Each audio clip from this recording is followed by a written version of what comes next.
Hello दोस्तों, तो आज भी आपके 10 क्वेश्चंस रहने वाले हैं। इससे पहले भी मैंने आपको काफी सारे क्वेश्चंस कराए हैं। प्लेलिस्ट पे जाके आप चेक करिएगा तो आपकी बहुत ज्यादा मदद हो जाएगी। तो आज की जो 10 क्वेश्चन है उसमें आपको फर्स्ट क्वेश्चन बताना है एंड वीडियो को लास्ट में चेक भी कर लीजिएगा उसका सही आंसर क्या है। साथ ही आपको ये बताना है कि टोटल 10 में से आपके कितने क्वेश्चन सही हुए हैं। तो चलिए फिर क्वेश्चन नंबर 1 की तरफ चलते हैं। क्वेश्चन नंबर 1 देखेंगे तो क्वेश्चन नंबर 1 है which one of the following is incorrect, every bounded entire function must be constant, या फिर every non constant single variable polynomial with complex coefficient has at least one complex root, या फिर if F Z is analytic everywhere within a simply connected region D, then आपको बताना है यहाँ पर for every simple close path C line in the region D, या फिर option number 4 है नन ऑफ दी अबव, यानी कि नन ऑफ दीज। तो 4 ऑप्शन है, इसका जो सही आंसर है आप लोगों को कमेंट बॉक्स में बताना होगा। तो चलिए क्वेश्चन नंबर 2 की तरफ बढ़ते हैं। क्वेश्चन नंबर 2 है the set of zeros of an analytic function F has, आपको क्वेश्चन दे रखा है कि the set of zeros of an analytic function F है, जो एफ है उसके पास नो लिमिट पॉइंट या फिर no limit point unless F is equals to 0, या फिर ऑलवेज अ लिमिट पॉइंट, या फिर नन ऑफ द अबव। तो इसका जो सही आंसर है ये हो जाएगा आपका option number 3 always a limit point. तो ऑप्शन नंबर 3 इसका एकदम सही आंसर हो जाएगा। तो चलिए फिर नेक्स्ट क्वेश्चन की तरफ बढ़ते हैं और अब चलेगा आपका क्वेश्चन नंबर 3। अगर क्वेश्चन आपको अच्छे लगे हो तो प्लीज ज्यादा से ज्यादा शेयर जरूर कर दीजिएगा एंड आपको देखने के लिए मिलेंगे यहाँ से बहुत सारे क्वेश्चन आपसे पूछे जाएंगे। चलिए नेक्स्ट क्वेश्चन है। क्वेश्चन है आपका which of the following is are correct, आपको बताना है इसमें आपका कौन सा करेक्ट है। तो ऑप्शन आपके सामने है if u is equals to x square minus y square is real part of analytic function then analytic function fz is equals to z plus c होगा, या फिर zeros of cos x plus आपको दे रखा है when where n is equals to 1 to 3, या फिर third है option C if f is entire and bounded for all values z in complex plane, then आपको लास्ट वाला बोला है। तो जब आप इसमें ऑप्शंस देखेंगे कि आपके इसमें कौन कौन से सही हैं, तो ये जो फर्स्ट ऑप्शन है ए वाला आप देखेंगे X square minus Y square is real part of an analytic function. तो आपसे बोला गया है कि देन एनालिटिक फंक्शन, क्या जो एनालिटिक फंक्शन है वो आपका F Z is equal to Z plus U, ये एनालिटिक नहीं होगा, ये रियल होगा। ठीक है, तो ये आपका इनकरेक्ट है। अगर आप देखें तो यहाँ पर आपको बी एंड सी दोनों आपको करेक्ट मिलने वाले हैं। आपको भी पता होगा cos x के लिए क्या होता है, तो बी सही हो जाएगा एंड सी भी सही है। तो इस हिसाब से इसका जो आंसर है ये जाएगा आपका option number 1 B and C only. तो ऑप्शन नंबर 1 इसका करेक्ट आंसर हो जाएगा। चलिए आगे बढ़ते हैं अगले क्वेश्चन की तरफ। नेक्स्ट है आपके सामने z10 प्लस 1 अपॉन में दे रखा है z6 प्लस 1। ठीक है, पावर में इसके दे रखा है और आपको बताना है कितना होगा। तो चलिए फिर इसको थोड़ा सा सॉल्व कर लेते हैं। तो क्वेश्चन है आपके सामने z की पावर 10 प्लस 1 एंड आपको अपॉन में यहाँ पर दे रखा है z6 प्लस 1। ठीक है, आपको ये सॉल्व करना है। तो इसे हम क्या करेंगे, किसके इक्वल होगा ये निकालने के लिए सबसे पहले आपको यहाँ पर इसको सॉल्व करने के लिए इसमें आप यहाँ पे रख दीजिए z प्लस 10, इसको i मान लीजिए। ठीक है, मान लीजिए i मतलब z की पावर 10 है, आप इसको रखिए i की पावर 10 प्लस 1, i की पावर 6 प्लस 1। अगर आप इसको सॉल्व करें तो i की पावर 10 का मतलब आपके पास कितना बचेगा, 10 का मतलब i की पावर 8, तो आपकी कितनी हो जाएगी 1, आपकी बचा आई स्क्वायर का मतलब i प्लस स्क्वायर का मतलब -1 प्लस 1। सेम आपको यहाँ से i की पावर 6 है तो क्या मिलेगा आपको i स्क्वायर मिलेगा यहाँ से भी, तो -1 प्लस 1। अब आप देखेंगे 0.0 वाली फॉर्म बन रही है। जब ये फॉर्म बनती है तो आपको पता है एल हॉस्पिटल रूल यहाँ पर लगाना होता है। तो ये चलिए फिर लगाइए, यहाँ पर इसका डिफरेंशियल कीजिए, 10z हो जाएगा यहाँ पर और 9 बचेगा प्लस 1। आप एक काम कीजिए यहाँ पर ये जो आपका i है आप i की फॉर्म में ही रहने दीजिए, तो 10 i की पावर 9 एंड ये हो जाएगा आपका 6 i की पावर 5। ठीक है, तो यहाँ से आप देखेंगे तो यहाँ से आपको i की पावर 9 है, i की पावर 5, तो कितना बचेगा, ये तो आपका 3 टाइम कट हो गया, 2 से 5 टाइम 5/3, और यहाँ जो आपके पास बचने वाला है ये बचेगा ऊपर i की पावर 4। i की पावर 4 आपको पता है कितनी होती है 1, तो 5/3 आपको यहाँ से इजीली आंसर मिल जाएगा। तो इसका जो सही आंसर है ऑप्शन नंबर 3 इसका एकदम करेक्ट आंसर हो जाएगा। चलिए इसके बाद आगे चलते हैं, अगले क्वेश्चन को देख लेते हैं, आगे देखेंगे। तो नेक्स्ट क्वेश्चन आपके सामने है, देखिए और जल्दी से बताइएगा इसका जो सही आंसर है वो क्या होगा। तो क्वेश्चन है आपके सामने, आपको दे रखा है 3i से लेके 1 माइनस आई, ठीक है, 4z और यहाँ पर दे रखा है dz, ये किसके इक्वल होगा, ठीक है, इंटीग्रल है ये। तो सिंपली आप 4 को तो आगे रखिए, z का मतलब इंटीग्रल कीजिए, जेड स्क्वायर अपॉन 2, ये आपको यहाँ से मिल जाएगा। इसके बाद आप देखेंगे तो ऊपर 1 माइनस आई और ये माइनस 3i। एक बार रुकिए जरा,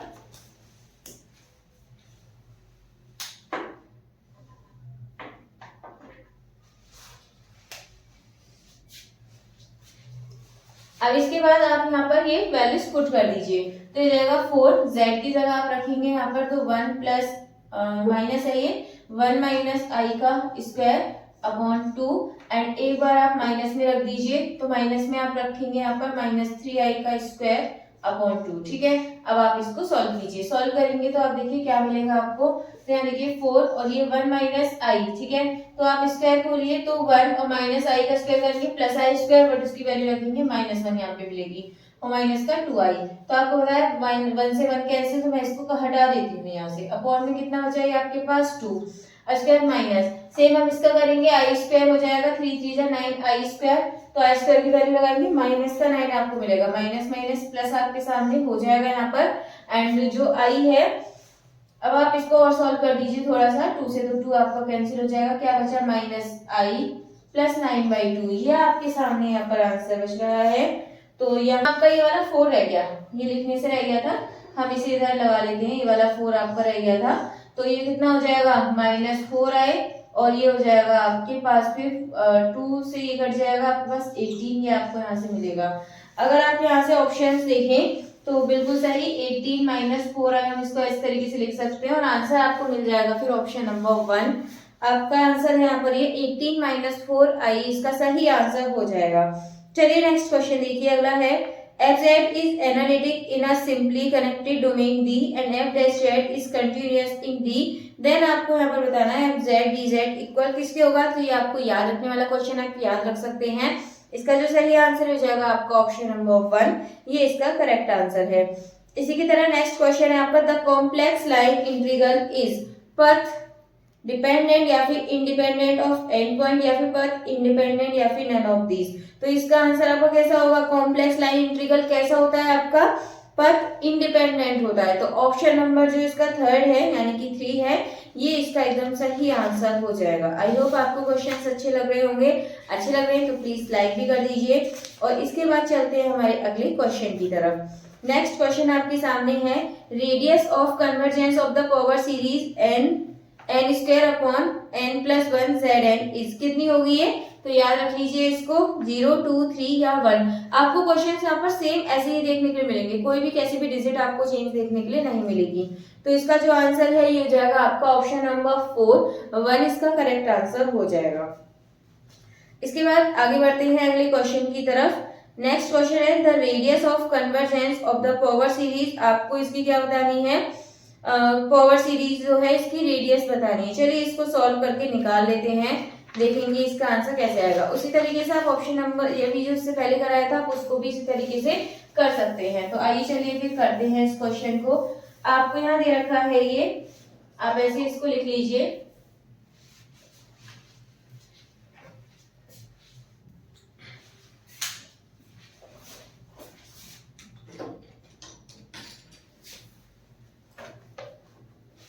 लिखिए चलिए इसे, ये है आपका n की पावर n zn, ठीक है। तो हम क्या निकालेंगे यहाँ पर, रेडियस यहाँ पे हम निकालने वाले हैं, तो हम क्या करेंगे 1/r की इक्वल आप इसको लिखिए limit n tends to infinity, और इसको आप लिखेंगे an+1/an, इस तरीके से हम इसको सॉल्व करने वाले हैं।